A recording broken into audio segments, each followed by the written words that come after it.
some of them good. We'll get to that in a second. But I've talked about the fundamental transformation of America so much, I don't even know if it has any impact anymore in America. We pointed out the president's words that went by unnoticed by everybody else. Here they are. We are 5 days away from fundamentally transforming the United States of America. How did that not send a chill down our spines? Now, reconsider what this means now, how important that is. This health care bill is the transformation he was talking about. It's the beginning. It's the beginning. History will equate this as big as the New Deal or Pearl Harbor. And if you think that's overstating the importance, remember we are talking about 1/6 of the U.S. economy.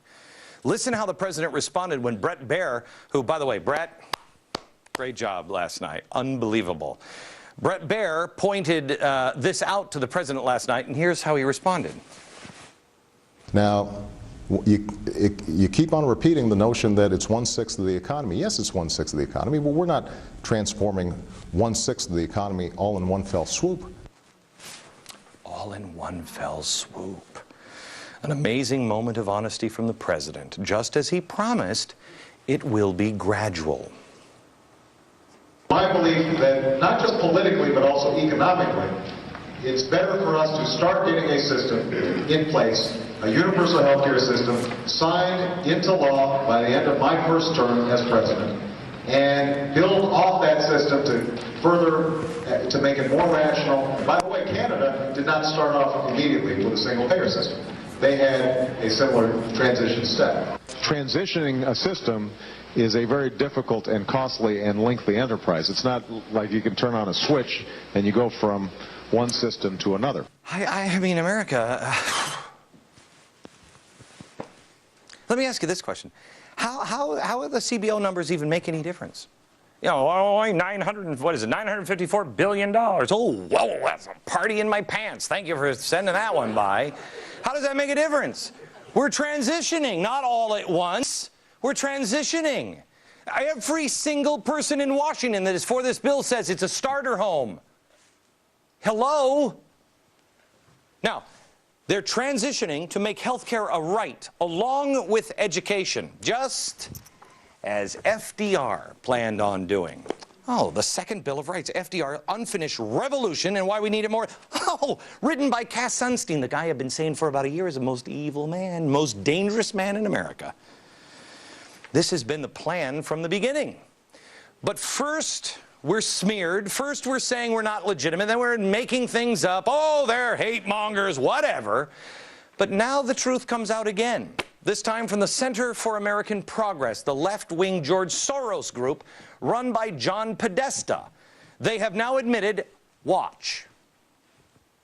Because the rules say that because of some of the rules about reconciliation, that you actually have to include the student aid bill with the health care bill.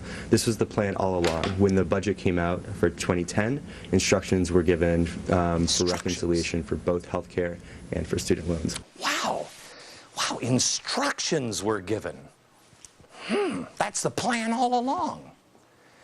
FDR fought for his second Bill of Rights idea, a charter, as the president has pointed out, not of negative liberties, but things that the government must do: health care, education, along with housing, food, and a good job. Fundamental rights the government must provide all citizens. Gee, that doesn't sound like our government, does it? Doesn't sound like America. Well, he died before he could get the second Bill of Rights done. Beginning in 1948, his wife got the job done. Eleanor Roosevelt, chairman of the Commission on Human Rights, pushed for universal rights for all. So the UN has this declaration. It includes fundamental rights that would legally be binding to all nations that ratified them. In 1966, they passed more covenants that included the right to a job. Read the Soviet Constitution. Social benefits, medical care, education. The United States was one of 6 countries not to ratify the declaration, but we are doing it now. The American people understand that this is not the job nor the responsibility of government to provide everything for us. I don't want to be a slave to someone else. I want to make my own way. We understand that the Soviet Union tried it and failed. China tried it and failed. North Korea tried it and failed. Poland tried it and failed. Tried it and failed the world over. None of the states that have promised to take care of their people have been able to deliver on that promise, and so they end up shooting their people. The only thing they've been able to deliver on is the promise of oppression that always comes with total government. I warn you, America. Oppression is one promise our government will keep. Back in a minute.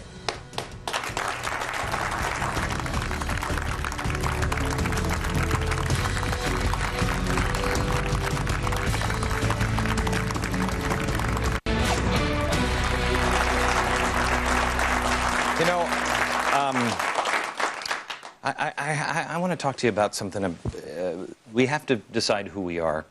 The world is going to change, and it has nothing to do with Obama. It has been coming for a long time. The seeds that we're seeing being ready to be harvested have been planted a long, long time ago. Entire economies globally are teetering. We're now seeing violence break out in places like Greece. I read in the paper this morning that there are fringe elements who are trying to rally people for armed resistance in Alaska. Really? About 150 people showed up last week in a meeting of the Second Amendment Constitutional Task Force. Guys, I appreciate your passion, I do.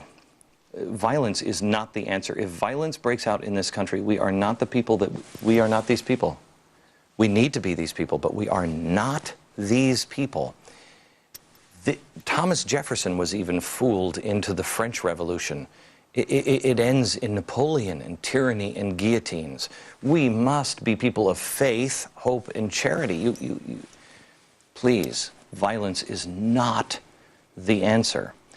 Governor Sarah Palin was on the top of my mind today when I heard about this group in Alaska. She's a Fox News contributor and author of Going Rogue, and I believe she was also a vice presidential candidate.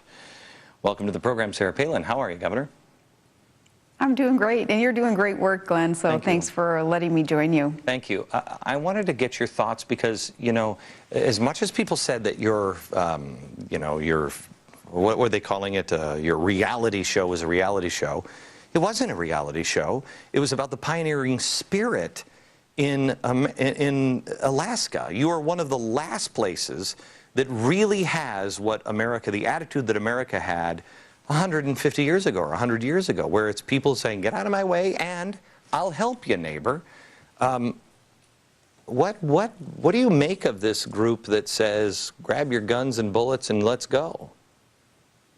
Well, you know, I wasn't at the meeting, but and I'll never pretend to be a believer in everything that I read in the newspaper, not in the Anchorage Daily News or other aspects of the mainstream media. I won't pretend that everything's taken in context. But what I've read enough, though, to know that, as you're saying, no, violence is not the answer. There's understandable, there's legitimate frustration with our government today, and I think those who assembled at that meeting in Kenai, what they were saying was that there is some desperation out there in society, and citizens want to know what it is that they can do to have their voices be heard. Violence is not the answer, though. Do you know, I saw Butch Otter on with Neil Cavuto a few minutes ago. Do you know Butch, governor of Idaho? I do. I like him. I do. Yeah. So do I. And, you know, he is the first to pass.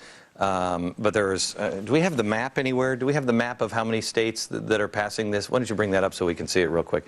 There it is. These are all the states that are saying no health care for us. Get your health care bill away from us. What do you think of this solution as a former governor? I think that Governor Otter is spot on in using this as a tool to remind our federal government that there are limited enumerated powers held within the federal government. Butch Otter respects the 10th Amendment to our U.S. Constitution.